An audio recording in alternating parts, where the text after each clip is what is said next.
All right, so we have a claim here that we have a potentially world record size snake. And while Nick, I know your intentions are pure, there's a reason that we can't just look at a video and automatically assume that the snake is 40 feet long. Being as accurate as possible is the only way to add credibility to any science. If we take this video and say, that is the biggest snake I've ever seen, it crosses an entire river and spans the entire thing, you might be like, that looks like a 50-foot long snake. But digging into it a little bit more, you realize that was forced perspective, and the snake is big, but it's nowhere near as big as it looked in that original video.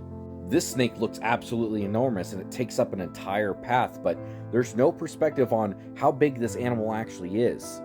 Then a guy walks by and you realize that was a big snake, but that was nowhere near as big as an area as you thought it was.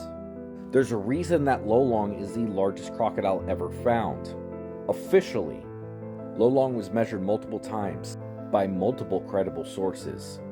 And all the other crocodiles that are claimed to be 20, 30, 40 feet long are nothing more than random internet videos that have no legitimacy to them because there's no way to know that you have to measure the animal to know any size.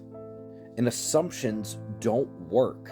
That's why saying there's a 50-foot snake that was found in the 60s or whatever in the Congo, it's a neat story, but there's no way to know how big that animal actually was. Those pictures, you can't get the size of the animal from that. We have a deep-rooted fascination with monsters, so to speak. And of course, it would be amazing to find animals that are way bigger than we ever thought they could be. But when you take videos like this and say this is a possible 40-foot snake, you end up devaluing legitimate claims. And it puts out a bunch of misinformation out there that people automatically assume that things are way different than they actually are in reality.